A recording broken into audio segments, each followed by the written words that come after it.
Hello. Are you struggling in posting salary journal?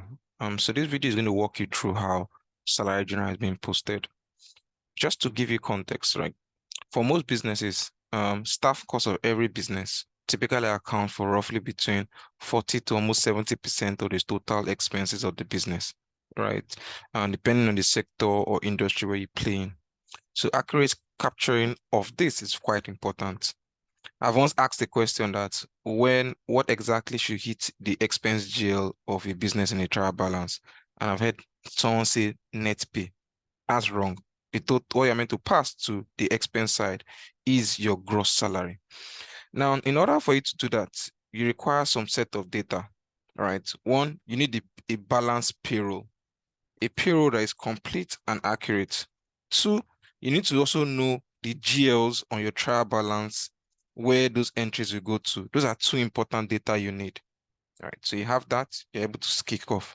Now we have a sample payroll called the January payroll. We need to identify all the key components. What are the key components? You need to identify what the gross salary is. I need to identify all the relevant deductions that could happen on a person's salary. In Nigeria, you have your personal income tax, which you call PAYE. You have your pension, right? You have NHF. Yeah. So those are, then you have the net pay. Now, those are like the core components of what you see. There may be other deductions. So someone collects a salary advance. You have salary advance like as a deduction. You have maybe a penalty for a fine. You have that deduction. You could add other deductions, but these are the standard ones that you see on the standard payroll.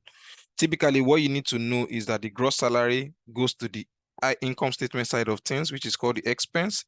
Depending on the nature of the kind of expense, you could see it within your cost of sales when it's a direct cost like a manufacturing business, and you could see it within operating expense when is like other admin cost, salary, and the rest. Yeah, and even in consultants, you could also see it in cost of sales. While your payee, pension, NHF, and net pay will go to your liability side within your trial balance. And why is that the case? Now, at the end of the day, the employer owes these people. He owes the tax authority for pay. He owes the pension, the PFAs for pension contributed. He owes NHF for the NHF deducted from the person's salary, and he owes net pay to the employee, right?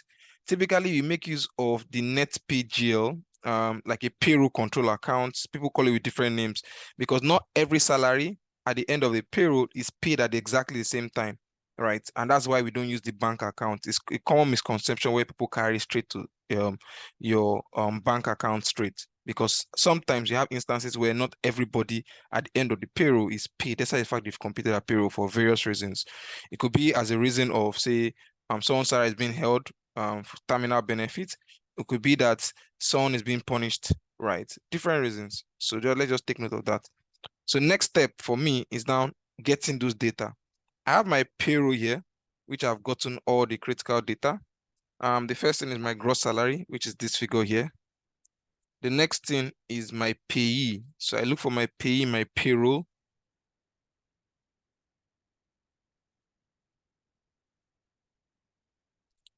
Which is this, my total tax. I look for my pension. So my pension consists two elements. It has my employee contribution and has my employer contribution. So let's first take my employee contribution, right? The next one is NHF. NHF. And the last but not the least is my net pay, which is this. Now, a quick check for us is to say that if I pick my gross salary and I subtract it from all the deductions, it should equal 0. If it does not equal 0, it means that what I've written is wrong. Now, in this particular scenario, the employer contribution is not here. So to bring it in, typically your employer contribution is like at 10%, right? So typically we can just recalculate that and factor that into this stuff. Yeah. So first, my gross only contains the gross salary. I can introduce my employer contribution. pension, right? And I can also introduce in my pension line that which is payable again. So this is the employee side.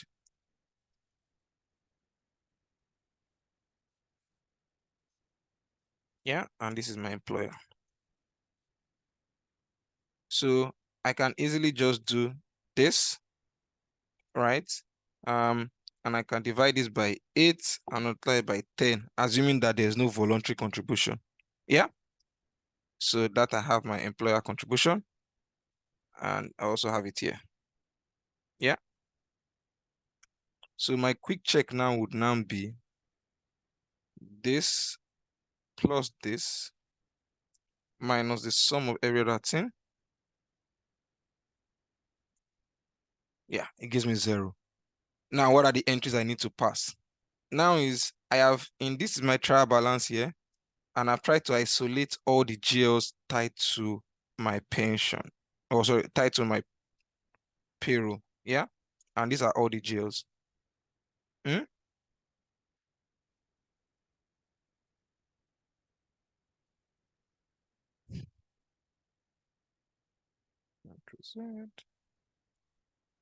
Now we've already said that all this will be debit and all this will be credit. Yeah. So I just need to just pick the figures. So this is my debit here. Staff cost 34 million. Employer contribution. Yeah. NSITF will come back to it. Pension payable, which is a credit, will be the sum of my employer contribution plus my employee contribution. Payroll control sheets, my net pay. Payee is my payee. NHF is my NHF, right? So I can easily just find the total here, and you see that my total balance. So based on this, all I need to do is capture this on my accounting software and Wula. I've partially passed my payroll journal. Now for NSITF, NSITF is usually 1% of your gross salary, right? So this process will be very similar. Yeah.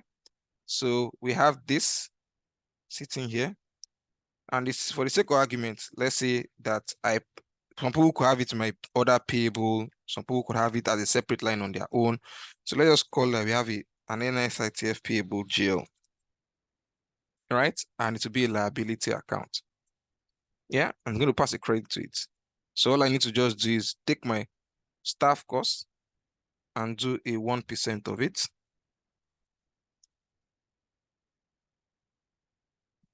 Sorry.